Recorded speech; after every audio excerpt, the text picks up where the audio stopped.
What is going on, family? We kind of late, but we ain't late.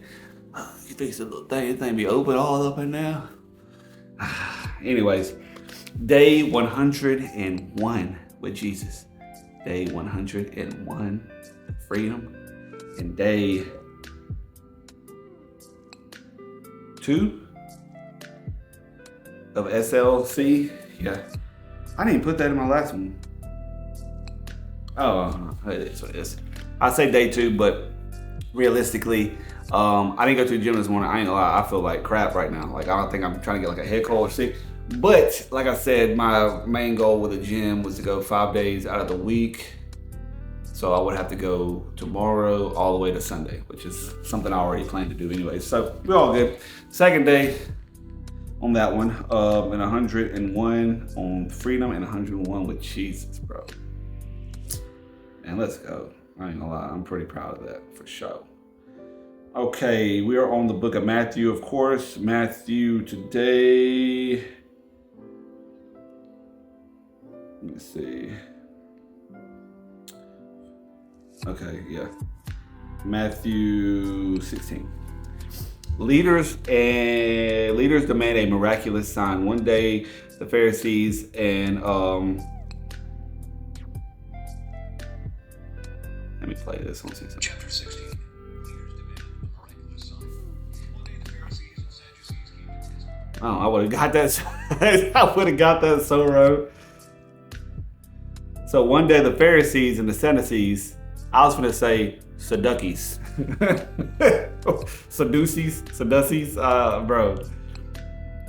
So Pharisees and the Sadducees came to test Jesus, demanding that he show them a miraculous sign from the heaven to prove his authority. He replied, "You know the saying, red sky at night means fair weather tomorrow. Red sky in the morning means foul weather all day. You know how to interpret the weather signs in the sky, but you don't know how to interpret the signs of the times. Only an evil, adulterous generation would demand a miraculous sign, but the only sign I will give them is the sign of the prophet Jonah." Then Jesus left them and went away. Yeast of the Pharisees and the Sadducees. Later, after they crossed to the other side of the lake, the disciples discovered they had forgotten to bring any bread. "Watch out," Jesus warned them. "Beware of the yeast of the Pharisees and the Sadducees." At this, they began to argue with each other because they hadn't brought any bread. Jesus knew what they were saying, so he said, "You have a little faith. Why are you arguing with each other about having no bread? Don't you understand? Even yet, don't you remember the 5,000 I fed with 5 loaves in the basket of leftovers you picked up, or the 4,000 I fed with the 7 loaves and the large baskets of leftovers you picked up? Why can't you understand that I'm not talking about bread? So again, I say, beware of the yeast of the Pharisees and the Sadducees." Then at last they understood that he wasn't speaking about the yeast in bread, but about the deceptive teaching of the Pharisees and the Sadducees. Peter's declaration about Jesus. When Jesus came to the region of Caesarea, Philippia. I don't know that word, and I wish I could make it say just this part. So,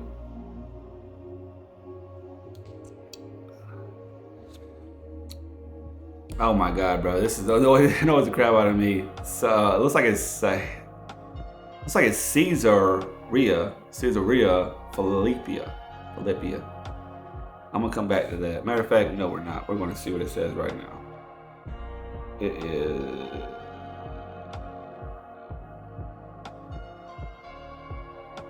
Boom. Pops right up. How do you pronounce it?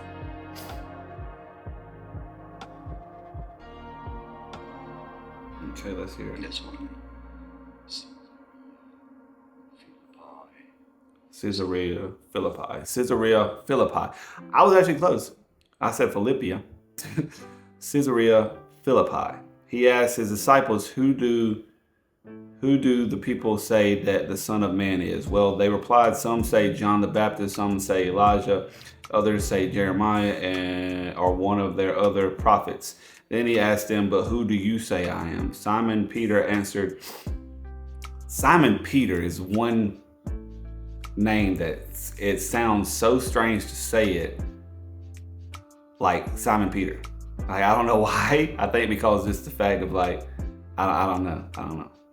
You are the Messiah, the Son of the living God. Jesus replied, you are blessed, Simon, son of John, because my Father in heaven has revealed this to you. You did not learn this from any human being. Now I say to you that you are Peter, which means rock. And upon this rock I will build my church, and all the powers of hell will not conquer it. And I will give you the keys of the kingdom of heaven. Whatever you forbid on earth will be forbidden in heaven, and whatever you permit on earth will be permitted in heaven. Then he sternly warned the disciples not to tell anyone that he was the Messiah. Jesus predicts his death. From then on, Jesus began to tell his disciples plainly that it was necessary for him to go to Jerusalem, and that he would suffer many terrible things at the hands of the elders, the leading priests, and the teachers of religious law. He would be killed, but on the third day he would be raised from the dead. But Peter took him aside and began to reprimand him from saying such things. Heaven forbid, Lord, he said, this will never happen to you. Jesus turned to Peter and said, get away from me, Satan. You are a dangerous trap to me. You are seeing things merely from a human point of view, not from God's. Then Jesus said to his disciples, if any of you wants to be my follower, you must give up your own way, take up your own cross and follow me. If you try to hang on to your life, you will lose it. But if you give up your life for my sake, you will save it. And what do you benefit if you gain the world? What do you benefit if you gain the whole world but lose your own soul? Nothing. Literally nothing. You don't benefit anything from that. You think you might do, but you don't. Is anything worth more than your soul? No. For the Son of Man will come with his angels in the glory of his Father, and will judge all people according to their deeds. And I tell you the truth, some standing here right now will not die before they see the Son of Man coming in his kingdom.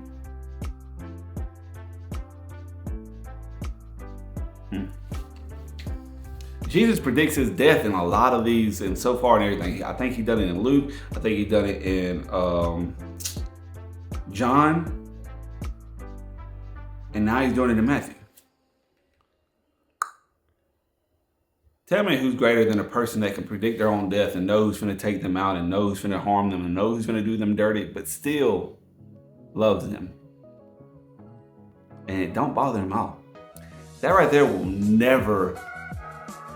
It's like that one thing right there will always have me questioning it and everything. Like, man, that's crazy. To know that everyone was trying to, not everyone, but most people were trying to bring you down and get rid of you and remove you from the world. And you still just kept being Jesus and being great and loving everybody. Man, it's amazing. It's amazing. The more and more I read, the more and more that is like planted into my mind that happened. But also when I see Jesus predicts his death, he's predicting it all throughout what I'm reading, but man, Jesus is so great and so amazing that like a lot of things, man, that I don't speak about, and a lot of things I'm slowly just approaching and talking.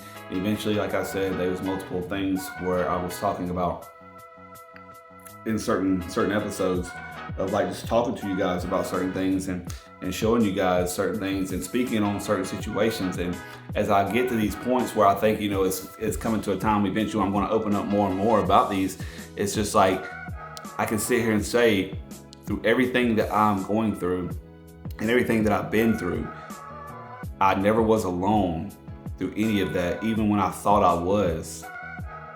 And I'm never alone, and I'm always going through it for certain reasons. It's never to bring me to a low to give up on life. It's never to bring me to a low to just be depressed or have anxiety or just think that life isn't going to work out. It's never that. It's always a point that is trying to show you something you shouldn't do, or something you should do, or something you should just be still while trying to make a decision and listen.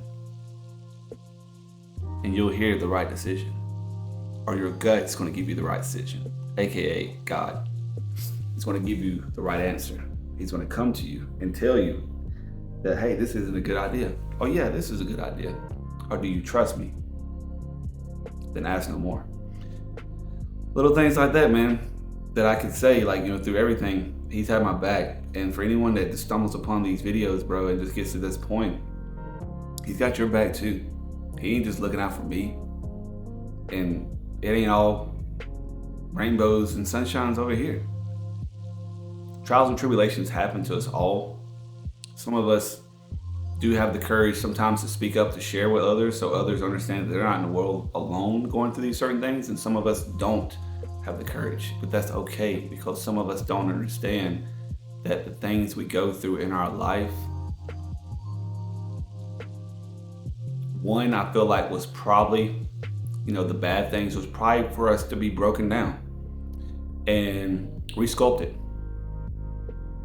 But also, our trials and tribulations through our life, a lot of people will never understand this, because a lot of people won't have the courage to speak up about certain things because they're ashamed, or maybe they're scared. And I truly understand that, because I was once there as well. But a lot of things we go through in life was half the time, more than half the time, was never meant for us. It was meant for us, but it wasn't meant for us. Because whenever you share this story, Joe Blow over here, or her over here, or him over here, or him in Egypt, him in Europe, him in New York, him in Georgia, her in Florida.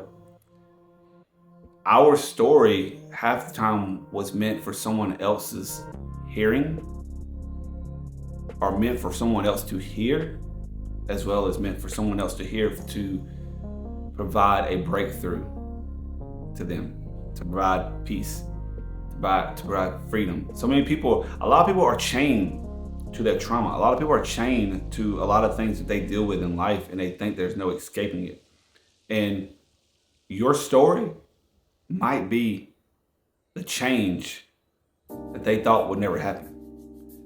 Just by hearing it, chain broke. Just by accepting it, chain broke. Just by believing in it, chains broke.